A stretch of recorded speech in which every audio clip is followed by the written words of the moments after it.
माँ की ममता। आज अभिषेक ऑफिस से जैसे ही घर लौटा तो देखा कि उसके दोनों बच्चे टीवी देखने में मस्त थे और उसकी पत्नी भावना रसोई घर में खाना बना रही थी।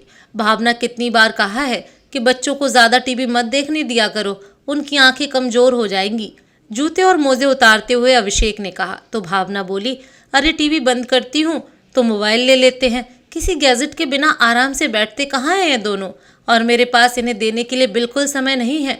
टीवी देखते हुए कम से कम शांति से तो बैठे हैं। अच्छा भावना, बहुत थकावट हो गई है, मेरे लिए एक कप चाय तो बना दो, अभी लाई। कहते हुए भावना चाय बनाने चली गई।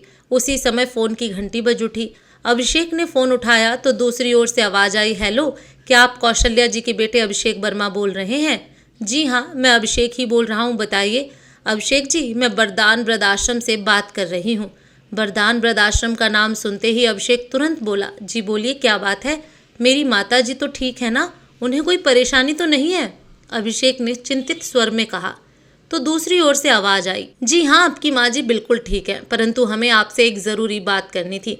दरअसल हमें आपको ये जानकारी देनी थी कि हमारे वृद्धाश्रम की जमीन को सरकार द्वारा एक्वायर कर लिया गया है। उसके बदले में हमें शहर से 15 किलोमीटर दूर एक जगह दी गई है, लेकिन वहाँ वृद्धाश्रम की बिल्डिंग बनाने का काम अभी समाप्त नहीं हुआ है। हमें उम्मीद है कि 1 महीने के अंदर अंदर यह काम भी पूरा हो जाएगा, परंतु इस सारी प्रक्रिया में हमारी यही कोशिश है कि वृद्ध लोगों को कोई परेशानी या असुविधा ना हो। इसलिए आपसे एक विनती है कि यदि हो सके तो केवल 1 महीने के लिए आप अपनी माता जी को अपने पास रख लें। जैसे ही बिल्डिंग बनाने का काम पूरा हो जाएगा और सारी सुविधाओं का इंतजाम हो जाएगा, हम आपको सूचित कर देंगे। जी ठीक है, मैं कल सुबह ही वहाँ पहुँचता हूँ और माँ जी को वहाँ से ले आता हूँ। ऐसा कहकर अभिषेक ने फोन रख दिया। फोन सुनते ही अभिषेक कुछ सोच विचार में पड़ गया। तभी उसकी पत्नी भावना चाय लेकर आई और बोली, किस सोच विचार में डूबे हैं? फोन किसका था? तो अभिषेक ने कहा, भावना, वृद्धाश्रम से फोन आया था। वह बता रहे थे कि उनका वृद्धाश्रम शहर से बाहर स्थानांतरित किया जा रहा है। सरकार की तरफ से उन्हें नई जगह अलॉट की गई है, लेकिन वहाँ बिल्डिंग बनाने का काम अभी पूरा नहीं हुआ है, इसलिए हमें माँ जी को कुछ दिनों के लिए अपने पास रखना होगा। इतना सुनते ही भावना के पैरों तक जमीन खिसक गई। क्या? और तुमने हाँ भी कर दी? चौंकते हुए भावना बोली, अरे तो और क्या करता भावना, अपनी माँ को तकलीफ झेलने के लिए ऐसे ही छोड़ देता? लो, बैठे बिठाए अब एक और मुसीबत। भावना मुंह बनाते हुए बोली। तो अभिषेक ने कहा, देखो भावना, उम्र के इस पड़ाव पर जब मेरी माँ को सबसे ज्यादा जरूरत थी, तब केवल तुम्हारी जिद के कारण ही मैंने उन्हें वृद्धाश्रम में छोड़ दिया और अपने फर्ज से मुंह मोड़ लिया। सिर्फ तुम्हारी वजह से ही मेरी माँ अपने इकलौते बेटे के साथ नहीं रह पा रही, और अब यदि उनकी सुविधा का ख्याल रखते हुए मैं उन्हें कुछ दिनों के लिए यहाँ लेकर आना चाहता हूँ, तो यह भी तुम्हें बहुत बड़ी मुसीबत लग रही है।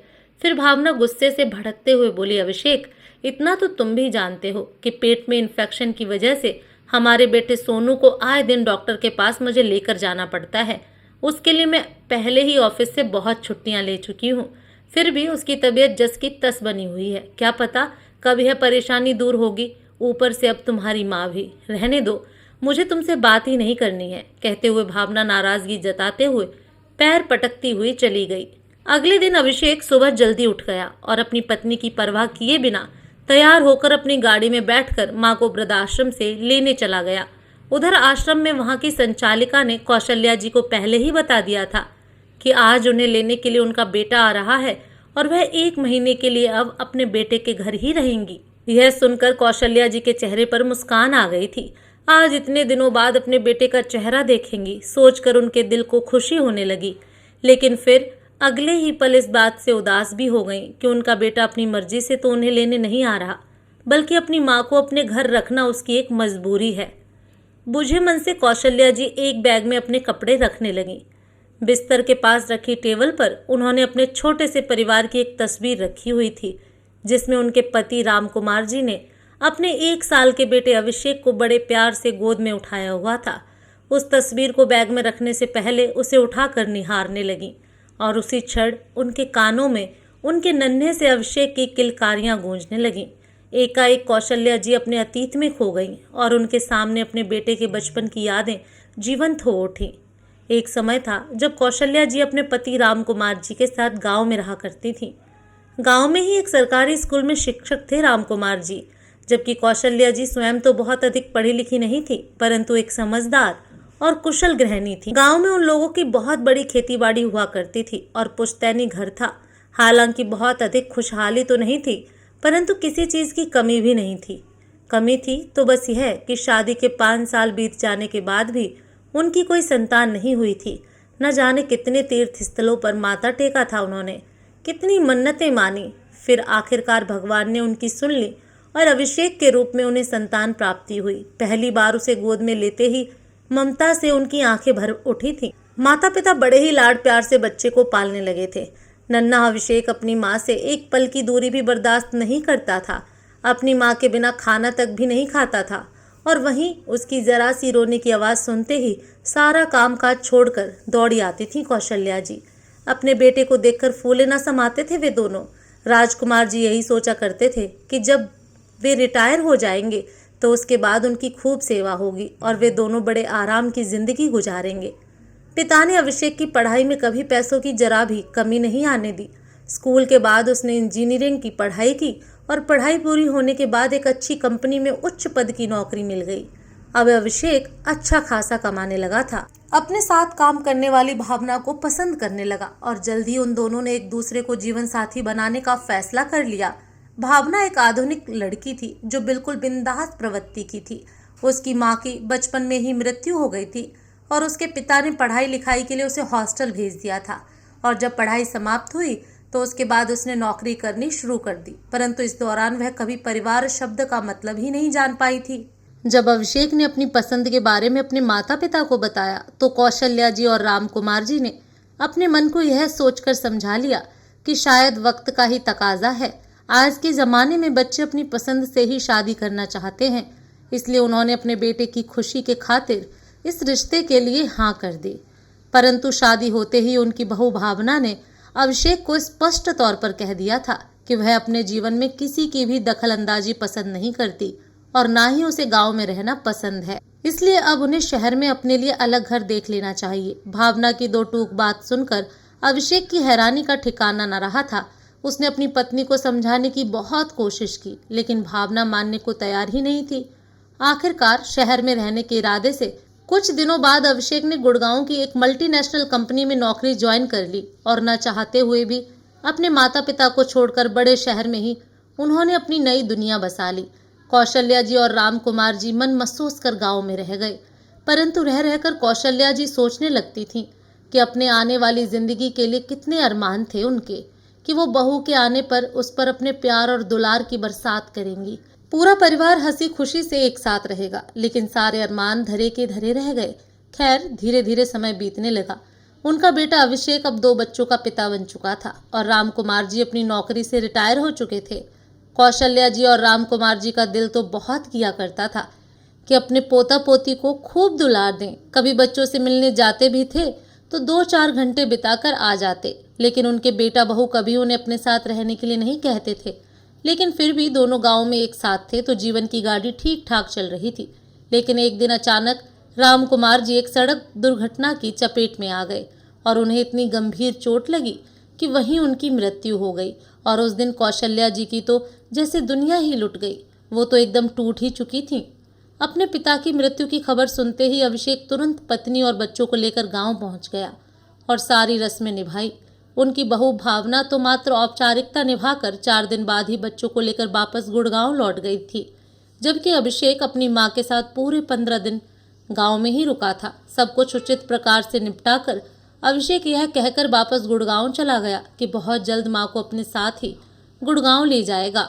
एक दिन कौशल्या जी की पड़ोसन हालचाल पूछने आई तो बातों ही बातों में कौशल्या जी ने उन्हें बताया कि अब उनका बेटा अभिषेक उन्हें अपने साथ शहर ही ले जाएगा। ये बात सुनकर पड़ोसन बोली, अरे कौशल्या, तुम भी क्या बात करती हो? अगर लेकर जाना होता तो पहले न ले जाता। भाई साहब को गए कितने दिन बीत गए और आजकल की बहुओं का भी कहाँ पसंद है सास ससुर के साथ रहना। कोई अखबार वगैरह पढ़ती हो या नहीं? आज के ज़माने की कोई खबर नहीं है तुम्हें। आजकल के बच्चे अपने माँ बाप को अपने साथ रखना नहीं चाहते। ज़्यादा हुआ तो थोड़े बहुत पैसे देकर अपने कर्तव्य की इतिश्री कर लेते हैं। पड़ोसन की बात सुनते ही कौशल्या जी चौंक गईं, लेकिन फिर अगले ही पल अपने दिल को समझाते हुए बोली, अरे नहीं बहन, मेरा बेटा ऐसा नहीं है, वह मुझे लेने ज़रूर आएगा। कौशल्या जी ने अपनी पड़ोसन की बात को तो नकार दिया था, ये कहकर कि उन्हें अपने बेटे पर पूरा विश्वास है। लेकिन जब 15 दिन बीत गए और बेटा लेने नहीं आया तो वह विश्वास डगमगाने लगा। बेटे की राह देखते देखते आंखें पथराने लगी थीं। धीरे धीरे 6 महीने बीत गए पर अभिषेक उन्हें लेने न आया।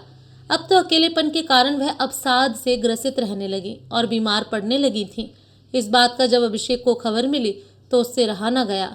लेकिन जैसे ही उसने अपनी पत्नी को यह बात बताई और गांव जाकर मां को शहर लाने की बात कही तो भावना लड़ने झगड़ने पर उतारू हो गई और साफ शब्दों में कह दिया कि या तो इस घर में अपनी मां को रखो या मुझे। हालात से परेशान होकर अभिषेक ने कौशल्या जी के लिए गुड़गांव में ही एक वृद्धाश्रम में रहने का इंतजाम करवा दिया। उस आश्रम में सुख सुविधा की हर वस्तु उपलब्ध थी, बस नहीं था तो उनका अपना परिवार, परंतु फिर भी वहां उनका अच्छे से ख्याल रखा जाने लगा। रोज सुबह उठकर कौशल्या जी अपने हम उम्र लोगों के साथ योगा अभ्यास करने लगी और दिन में कोई धार्मिक पुस्तक पढ़ लेती या फिर बागबानी में स्वयं को व्यस्त रखती। परिणाम स्वरूप धीरे धीरे उनकी सेहत में सुधार आने लगा था। आज उन्हें वृद्धाश्रम में आए 5 साल बीत चुके थे। इस दौरान अभिषेक कभी कभार उनसे मिलने आ जाया करता था, परंतु इस बार शायद काम की व्यस्तता के कारण 6 महीने बीत चुके थे, उनका बेटा उनसे मिलने के लिए नहीं आया था। पुरानी यादों के समुद्र में गोते खाती कौशल्या जी अभी यह सब सोच ही रही थी कि अचानक पीछे से आवाज आई, माँ कैसी हैं आप? अभिषेक ने माँ के चरणों में प्रणाम करते हुए कहा तो अपने बेटे का चेहरा देखते ही कौशल्या जी के अधरों पर एक मधुर मुस्कान फैल गई। एकाएक सब कुछ भूलकर बेटे को ढेरों आशीर्वाद देने लगी। माँ का सामान गाड़ी में रखकर अभिषेक उन्हें अपने साथ बिठा कर ले आया। घर पहुंचकर दरवाजे की घंटी बजाई तो भावना ने दरवाजा खोला। अभिषेक के कहने पर आज भावना ने ऑफिस से छुट्टी ले ली थी। अपनी सासू माँ को अपने सामने देखकर भावना ने थोड़ी हिचकिचाहट के साथ उनके पैर छुए। उनका सामान उठाकर अभिषेक अंदर रखने लगा और कौशल्या जी अपनी बहू को देखकर मुस्कुराती हुई उसके सिर पर बड़े प्यार से हाथ फेरने लगी और खूब आशीर्वाद देने लगी। फिर भावना भी एक फीकी सी मुस्कान के साथ बोली, माँ जी आइए, अंदर आकर बैठिए। किसी के आने की आवाज कानों में पड़ी तो दोनों बच्चे भी तुरंत कमरे से बाहर दौड़े चले आए। मम्मी आप किससे बात कर रही थी? कौशल्या जी की 6 वर्ष की पोती बोली। तभी 8 वर्ष का उसका भाई सोनू शरारती लहजे में उसके सिर पर एक चपत लगाते हुए बोला, अरे देख तो मेहमान आए हैं हमारे घर पर। तभी पीछे से अभिषेक आया और मुस्कुराते हुए कहने लगा, अरे नहीं बेटा, यह कोई मेहमान नहीं है, यह तुम्हारी दादी माँ है। पता है जब तुम बिल्कुल छोटे से थे तब इनसे मिले थे। अच्छा अब चलो जल्दी से इनके पैर छूकर आशीर्वाद लो। अपने प्यारे से पोता पोती को देखकर कौशल्या जी फूली नहीं समा रही थी। उन्होंने दोनों बच्चों को अपने सीने से लगाकर बहुत लाड दुलार किया और गुड़िया को तो अपनी गोदी में ही बिठाकर उससे बातें करने लगी। दोनों बच्चे भी उनके साथ हंसते बतियाने लगे। लेकिन यह सब भावना को बिल्कुल अच्छा नहीं लग रहा था। अंदर ही अंदर उसके कलेजे पर सांप लौट रहे थे। एक तरफ उसे ये समझ में नहीं आ रहा था कि अपने 2 कमरों के फ्लैट में वह सासू माँ के रहने की व्यवस्था कहाँ करे। वहीं दूसरी ओर मन ही मन अपने पति पर उसे गुस्सा भी आ रहा था कि अगर अपनी माँ को वृद्धाश्रम से लेकर आना उनके लिए इतना ही जरूरी था तो गांव क्यों नहीं छोड़कर आ गए। यहाँ मेरे सिर पर लाकर बिठाने की क्या जरूरत थी। अपनी बहू का स्वभाव तो कौशल्या जी भी जानती थी। भावना के फूले हुए चेहरे से उसकी नाराजगी साफ साफ दिखाई दे रही थी, परंतु उसके इस रवैये को नजरअंदाज करते हुए कौशल्या जी बच्चों से कहने लगी, अरे बच्चों, आज तुम्हारी दादी इतने समय बाद तुम्हारे घर आई हैं, तो क्या अपना कमरा नहीं दिखाओगे अपनी दादी को? हाँ हाँ दादी, जरूर दिखाएंगे। कहते हुए दोनों बच्चे दादी का हाथ पकड़कर अपने कमरे में ले गए। फिर अभिषेक बोला, बच्चों अपने कमरे में दादी का सामान भी रख दो, आज से तुम्हारी दादी तुम्हारे कमरे में ही सोएंगी। फिर एक प्यारी सी मुस्कान के साथ अभिषेक ने कहा, तुम्हें पता है कि तुम्हारी दादी ढेर सारी अच्छी अच्छी कहानियाँ सुनती हैं, इसलिए रात के समय सोने से पहले उनसे कहानी जरूर सुनना, तुम्हें बहुत मजा आएगा। इतना सुनते ही दोनों बच्चे खुशी से चहकने लगे।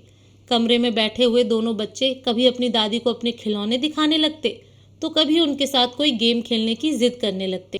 इधर भावना ने डाइनिंग टेबल पर खाना लगाया तो कौशल्या जी दोनों बच्चों के साथ खाना खाने के लिए कुर्सी पर बैठी। अभिषेक भी हाथ मुंह धोकर आ गया था। भावना रसोई घर में सबके लिए गर्मा गर्म रोटियां सेक रही थी। तभी कौशल्या जी बोली, बेटा एक बात तो बहुत अच्छी हो गई, न जाने कितने दिनों से बच्चों के साथ समय बिताने का मेरा बहुत दिल कर रहा था। भगवान ने मेरी यह इच्छा भी पूरी कर दी। अब तो चाहे भगवान अपने पास भी बुला ले तो भी कोई गिला नहीं। माँ की यह बात सुनकर अभिषेक की आंखों में आंसू भर आए, लेकिन उन्हें किसी तरह छिपाते हुए वह खाना खाने लगा। सब लोग बड़े चाव से खाना खा रहे थे, लेकिन सोनू ने बुझे मन से थोड़ी सी चपाती खाई और खाने की प्लेट को सरकाते हुए बोला, बस मम्मी, और भूख नहीं है। यह देखकर कौशल्या जी ने कहा, अरे सोनू बेटा, ये क्या, तुमने तो बिल्कुल भी नहीं खाया। अगर खाना नहीं खाओगे तो खेलने कूदने की ताकत कैसे आएगी, और स्वास्थ्य बिगड़ जाएगा तो पढ़ाई लिखाई कैसे कर पाओगे। फिर अभिषेक ने कहा, माँ, वो बात ये है कि सोनू के पेट में इन्फेक्शन चल रहा है, जिस वजह से उसे अक्सर पेट दर्द और उल्टी की शिकायत रहती है, और भूख भी बहुत कम लगती है। लेकिन बेटा, फिर तो तुम ही उसे डॉक्टर को दिखाना चाहिए था। डॉक्टर को भी दिखाया था माँ, लेकिन दवाइयों का भी कुछ खास असर नहीं हो रहा। कहते हुए अभिषेक चिंतित हो उठा। जब रात हुई तो कौशल्या जी के सोने की व्यवस्था बच्चों के कमरे में ही कर दी गई। दोनों बच्चे दादी माँ के आ जाने से बेहद खुश थे। कौशल्या जी ने सोने से पहले उन्हें माखन चोर कान्हा जी की कहानी बड़े ही रोचक तरीके से सुनाई। बच्चे बड़े ही ध्यान से दादी से कहानी सुनने लगे। अभी कौशल्या जी को आए एक दिन भी नहीं हुआ था कि बच्चे उनसे पूरी तरह घुल मिल गए थे। अगले दिन सुबह जब भावना उठी तो देखा घड़ी की सुई 7 बज रही थी। हे भगवान, मैंने तो अलार्म की आवाज़ ही नहीं सुनी। बच्चों को तैयार करके स्कूल भी भेजना है, आज तो पक्का ऑफिस जाने में देर हो जाएगी। यह सोचकर वो जल्दी से उठी और नहा धोकर अपने और बच्चों के लिए 2 मिनट नूडल्स बनाने के लिए रसोई घर की ओर दौड़ी। परंतु जैसे ही भावना अपने कमरे से बाहर निकली, वह घर देखकर हैरान रह गई कि पूरा घर खाने की खुशबू से महक रहा था। वह रसोई घर में गई तो देखा उसकी सासू माँ ने सुबह सुबह ही आलू गोभी की सब्जी और गर्मा गर्म पराठे बना दिए थे। यह सब देखकर भावना को मन ही मन थोड़ी शर्मिंदगी महसूस हुई, लेकिन अगले ही पल कौशल्या जी के प्यार भरे शब्दों ने उसकी शर्मिंदगी को दूर कर दिया। अरे बहू, उठ गई, तुम ऑफिस के लिए तैयार हो जाओ। सबके टिफिन तैयार कर दिए हैं मैंने। तुम्हारा चाय नाश्ता भी तैयार है, जल्दी से नाश्ता कर लो, नहीं तो ऑफिस जाने में देर हो जाएगी। जी माँ जी, लेकिन पहले मैं बच्चों को स्कूल जाने के लिए तैयार कर देती हूँ, मुस्कुराते हुए भावना ने कहा। तभी पीछे से बच्चों की आवाज़ आई, मम्मी, हम तो तैयार हो चुके हैं, हमें तो पहले ही दादी ने तैयार कर दिया। आज दादी के साथ ही हम सुबह सुबह उठ गए थे। ये सारा नज़ारा देखकर भावना बिल्कुल हैरान रह गई थी। आज ऑफिस में लंच टाइम हुआ तो भावना ने टिफिन खोला, लेकिन उसका टिफिन देखते ही उसके सहकर्मी हैरान रह गए और कहने लगे, भावना, ये तो कमाल ही हो गया, आज तुम नूडल्स या सैंडविच नहीं, पराठे और सब्जी लेकर आई हो। यह सब खाना तुमने बनाया है? क्या बात है, इतनी मनमोहक खुशबू आ रही है कि खाने को मन ललचा रहा है। लेकिन तुम्हारी जीवन शैली में इतना परिवर्तन कैसे आ गया, क्योंकि तुम्हें सुबह सुबह तो खाना बनाने का भी समय नहीं मिलता। तभी भावना ने कहा, अरे नहीं, दरअसल बात यह है कि मेरी सासू माँ कुछ दिनों के लिए हमारे घर रहने आई हैं। यह खाना उन्होंने ही बनाया है। भावना और उसके सहकर्मियों ने कौशल्या जी के हाथ के बने देसी घी के पराठे और चटपटी आलू गोभी की सब्जी का आनंद लिया और सब लोग वाह वाह करते हुए उंगलियां चाटते ही रह गए। शाम को जब भावना और अभिषेक ऑफिस से घर लौटे तो उस समय तक बच्चे भी घर आ चुके थे। भावना के आते ही गुड़िया ने कहा, मम्मी, पता है, आज हमें स्कूल में टिफिन खाने में बहुत मज़ा आया। हम तो रोज़ रोज़ सैंडविच और मैगी नूडल्स खा खा कर बोर हो गए थे। फिर सोनू बोला, हाँ मम्मी, आज तो मैंने भी अपना टिफिन पूरा खत्म किया है और मुझे पेट में दर्द भी नहीं हुआ। क्या सच में? सोनू की तबीयत में सुधार जानकर भावना और अभिषेक खुशी से बोले। तभी कौशल्या जी अपने पोते को सहलाते हुए बोली, और आगे से कभी पेट दर्द होगा भी नहीं। अब देखना, तुम पूरी तरह ठीक हो जाओगे, कभी दवाई खाने की भी जरूरत नहीं पड़ेगी। अपने बच्चों को दादी माँ का प्यार मिलते देख अभिषेक बहुत खुश था। कौशल्या जी ने देखा कि बच्चे थोड़ी थोड़ी देर में बाजार के चिप्स, नमकीन और बिस्किट की डिमांड करते थे, तो उन्होंने घर पर ही बच्चों के लिए देसी घी और आटे की पिन्नियाँ, नमकीन, मठरी और आलू के चिप्स बनाकर रख दी। कौशल्या जी के बनाए इन स्नैक्स के आगे अब बच्चों को बाजार का पैक्ड फूड बेकार लगने लगा था और साथ ही साथ उनके स्वास्थ्य में भी सुधार हो रहा था। उधर सासू माँ के आने से भावना तो अपने बच्चों के लिए पूरी तरह निश्चिंत हो चुकी थी। बच्चों के स्कूल से आने के बाद कौशल्या जी उनकी खूब अच्छे से संभाल करती, उन्हें गर्मा गर्म खाना बनाकर खिलाती। अब तो घर में रेडी टू ईट खाने के पैकेट आने बिल्कुल बंद हो गए थे। परिवार के सब लोग घर पर बना गर्मा गर्म और ताज़ा खाना खाने लगे थे। दोनों बच्चे जो पहले स्कूल से आते ही टीवी का रिमोट या मोबाइल उठाकर कार्टून देखने में व्यस्त हो जाते थे, अब वह बच्चे अपनी दादी माँ के साथ समय बिता रहे थे। सुबह के समय तो उन्हें स्कूल जाने की जल्दी होती थी, लेकिन शाम के समय वे दोनों हर रोज दादी के साथ सोसाइटी में बने मंदिर में जाने लगे। आश्चर्य की बात तो ये थी कि आज तक उन्हें ये भी मालूम नहीं था कि उनकी सोसाइटी में कोई मंदिर भी है। भावना और अभिषेक के पास तो कभी समय ही नहीं होता था बच्चों को मंदिर ले जाने के लिए, लेकिन अपनी दादी के सानिध्य में वे दोनों बहुत सी अच्छी अच्छी बातें और संस्कार सीख रहे थे। एक रात जब भावना पानी पीने के लिए उठी तो बच्चों के कमरे से कुछ आवाजें आ रही थीं। वह दरवाजे तक गई और कमरे में झांक कर देखा तो कौशल्या जी बड़े प्यार से बच्चों को धार्मिक कहानियां सुना रही थीं। दोनों बच्चे दादी के इर्द गिर्द लेटे हुए बड़े ध्यान से सुन रहे थे। ये दृश्य देखकर भावना अपनी सासू माँ से बहुत प्रभावित हुई। यूं तो कौशल्या जी बहुत अधिक पढ़ी लिखी नहीं थी, लेकिन हिंदी भाषा की उन्हें बहुत अच्छी जानकारी थी और ये बात अभिषेक भी जानता था। जब उसने बच्चों को यह बात बताई तो बच्चे बहुत उत्साहित हो गए, क्योंकि बाकी सभी विषय तो भावना उन्हें अच्छे से पढ़ाती थी, लेकिन हिंदी विषय नहीं पढ़ा पाती थी। इसलिए दोनों बच्चे हिंदी की पढ़ाई करते समय अपनी दादी के पास आकर बैठने लगे और कौशल्या जी से बड़े ही अच्छे तरीके से उन्हें सब समझा देती। और तो और उनका घर जहाँ हर समय सामान यहाँ वहाँ बिखरा रहता था, कौशल्या जी के आने के बाद साफ सुथरा और व्यवस्थित रहने लगा था। घर की एक एक चीज बड़े करीने से रखी होती थी। शाम को घर लौटने के साथ ही भावना और अभिषेक को एक सुखद एहसास होने लगा था। भावना तो उनसे बहुत ज्यादा प्रभावित हो गई थी। कौशल्या जी के प्रति उनके मन में एक अपनत्व और प्यार पनपने लगा था। शाम को ऑफिस से आने के बाद भावना सबके लिए चाय बनाती और एक साथ बैठकर सब लोग गर्मा गर्म चाय का आनंद लेते। दिन भर काम करते करते सासू माँ थक जाती होंगी, यह सोचकर रात का खाना भावना बना दिया करती थी और बड़े प्यार से घर के सभी सदस्यों को गर्मा गर्म खाना परोसती। कौशल्या जी को अपने बेटे के घर आए हुए महीना होने को आया तो एक दिन अभिषेक के पास वृद्धाश्रम से भी फोन आ गया। मिस्टर अभिषेक, आश्रम की नई बिल्डिंग तैयार हो गई है, अब आप अपनी माता जी को यहाँ छोड़कर जा सकते हैं। ये बात सुनते ही अभिषेक चौंक गया, क्योंकि माँ के साथ रहते हुए इस एक महीने के समय में वह यह भूल ही गया था कि वह उन्हें केवल कुछ समय के लिए ही यहाँ पर लेकर आया था। लेकिन अब माँ को वापस छोड़ने जाने का उसका बिल्कुल भी मन नहीं था। भरे गले से उसने अपनी पत्नी भावना को माँ को वृद्धाश्रम छोड़ने जाने की बात कही तो भावना भी कुछ परेशान सी हो गई। फिर कहने लगी, क्या माँ जी भी यहाँ से जाना चाहती हैं? तो अभिषेक ने कहा, नहीं तो उन्होंने ऐसा कुछ नहीं कहा। उनके आने से तुम्हें परेशानी हो रही होगी ना, इसीलिए मैंने सोचा कि कल ही मैं माँ को वापस छोड़ाऊंगा। अभिषेक की इस बात पर भावना आंखें तरेर कर उसकी ओर देखने लगी, लेकिन अब अभिषेक ने चुप रहना ही उचित समझा और बिना कोई और बात के करवट बदल कर सो गया। लेकिन भावना की आंखों से नींद गायब थी। बहुत देर तक बैठे हुए कुछ सोचती रही। अगले दिन दोपहर को ही भावना ऑफिस से जल्दी छुट्टी लेकर घर वापस आ गई। उसे अपनी तबीयत ठीक नहीं लग रही थी, इसलिए बिना किसी से कुछ कहे वो अपने कमरे में बिस्तर पर जाकर लेट गई। उसे तकलीफ में देखकर कौशल्या जी उसी समय उसके कमरे में आ गई। माथे पर हाथ लगाकर देखा तो तप रहा था। बेटा, तुम्हें तो तेज बुखार है, कौशल्या जी चिंतित स्वर में बोली और जल्दी से जाकर दवाइयों के बॉक्स में से बुखार की दवाई निकाल कर ले आई। दवाई देने के बाद उसके माथे पर ठंडे पानी की पट्टियां रखने लगी। कुछ ही देर में जब बुखार थोड़ा कम हो गया तो कौशल्या जी अदरक और तुलसी वाली चाय बनाकर ले आई। थोड़ी देर में भावना का बुखार तो उतर गया था, लेकिन अब भी उसकी आंखों से लगातार आंसू बहते जा रहे थे। अभिषेक भी अब तक घर लौट चुका था, परंतु भावना को परेशानी क्या है कौशल्या जी की समझ में नहीं आ रहा था। बिना किसी को कुछ बताए वह बस रोती ही जा रही थी। लेकिन शायद अभिषेक भावना के रोने का कारण जान चुका था, इसलिए उसने जानबूझकर अपनी माँ को वृद्धाश्रम छोड़ने के लिए उनका सामान पैक करना शुरू कर दिया। ये देखकर भावना अपनी सासू माँ से लिपट कर फूट फूट कर रो पड़ी और बोली, माँ जी मुझे माफ़ कर दीजिए, मैंने आपके प्यार को समझने में बहुत देर कर दी। भगवान ने तो बचपन से ही मुझे माँ के प्यार से वंचित रखा, लेकिन जब सासू माँ के रूप में मुझे माँ मिली तो मैं आपकी ममता को पहचान ही नहीं सकी। ऐसा निस्वार्थ प्रेम तो सिर्फ एक माँ ही अपने बच्चों के साथ कर सकती है।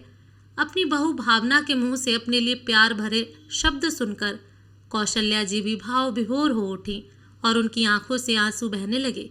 तभी भावना रुंधे स्वर में बोली, लेकिन माँ जी, अब आप अपनी इस बेटी को छोड़कर कहीं नहीं जाएंगी, यहीं हमारे साथ रहेंगी।